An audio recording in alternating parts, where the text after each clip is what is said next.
2 февраль күнне Байлар сабасының Бәләкеш балалар бақшасында ел тәрбиешісі 2024 республика бәйгесінің зона туры болып узды. Жюри һәм хезмәттәшләре каршында Соба, Орша, Балташ, Әтнә районнарыннан 12 тәрбиеші үз осталыгын күрсәтте.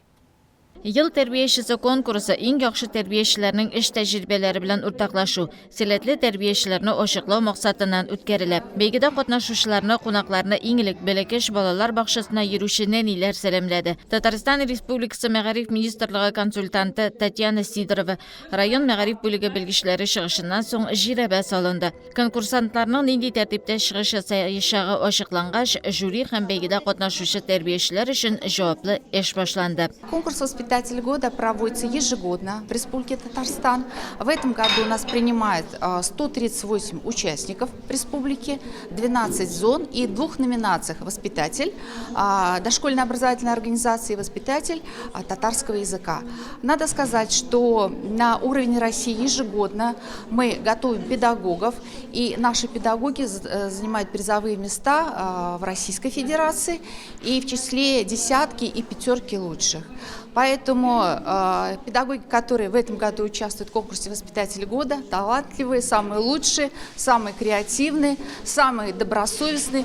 И я надеюсь, что будут представлять честь нашей республики на России. Все зависит от того, какой профессиональный уровень педагога, его квалификации, его желание развиваться в профессии, его желание оставаться в профессии и желание работать и любить детей. Также с родителями, конечно, большая роль сегодня государством отводится в работе с родителями. Родители являются участниками образовательных отношений, и поэтому все совместные мероприятия мы проводим с родителями, с общественными организациями и, конечно, готовим детей к школе. Это очень важная задача – подготовить ребенка к школе. Birinci etapda tərbiyəçilər balalar bilən şığıl ütkərdilər. İng birinci bulub шығыш ясау бәқіті бала үсіші үзәгі. Орша шәһәрінің 4-ші балалар бақшасының музыка жетекшісі Рошания Закироваға елмайды. Ол әлігі вазифада 11 ел ішли. Өзі де 5 бала әнесі. Ирак Мурманский төбәгінің Полярный шәһәршігінде туып өскен Рошания ханым тарихи ватанға қайту білән бәқітлі. Мен үзімні үйдә дә, эштә дә балалардан башқа күз алдыма да китер алмыйм. Рошания Наиловна білән балалар серлі, мауықтырғыш музыка дүниясына бик тіләп сәяхәт еттілер. Мне было очень важно познать культуру своего родного края. И сегодняшнее мое занятие тоже, оно как лейтмотивом идет познать культуру своего народа и познакомить детей с яркими жемчужинами своей национальной культуры. Получила огромное эстетическое удовольствие, потому что я видела горящие лица, горящие глаза детей. Они были от них шел ответ, они хотели, им было интересно то, о чем я хочу рассказать, и они все повторяли за мной и становились настоящими участниками творческого процесса. Я в детском саду Бәләкеш работаю уже 11 лет, и каждый день я прихожу на свою работу с большим удовольствием, потому что для меня каждый день в детском саду – это новое открытие. И я со своими воспитанниками могу достигать новые проекты, реализовывать свои творческие идеи. И для меня очень важно, что мое творчество, как самодеятельного композитора, я могу реализовывать и именно вместе со своими детьми, воспитанниками. Они являются исполнителями моих авторских песен.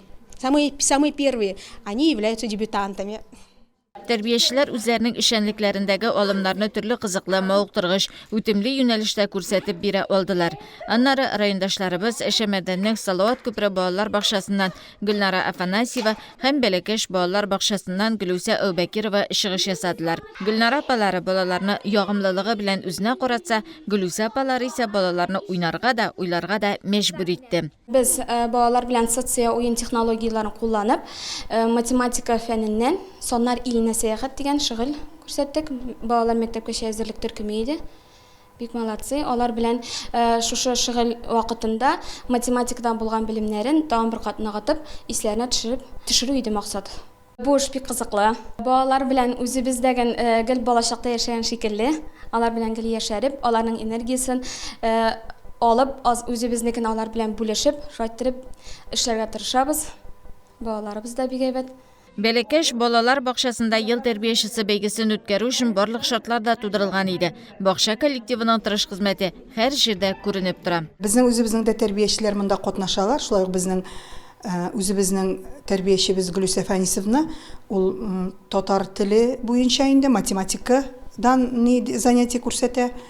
Ул аның бер төрле теге профессор Букатовның технологиясы буенча дәресенә әзерләнде инде, дәресләре бара.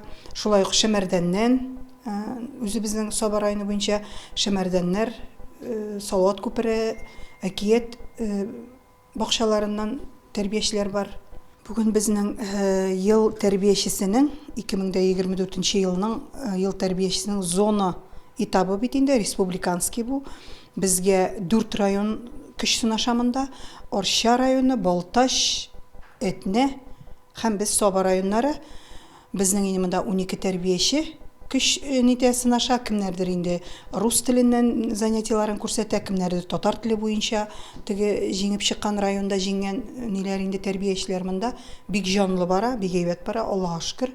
Бәйгедә катнашучылар башта балалар белән шөгыльләр күрсәтсә, аннары инде эш тәҗрибәләре белән уртаклаштылар. Йомгаклау этабында зона турларында иң күп бал җыйган 30 тәрбияче катнашачак. Димәк, йомгаклау этабына үткән тәрбиячеләрнең исемлеге дә соңрак билгеле булачак.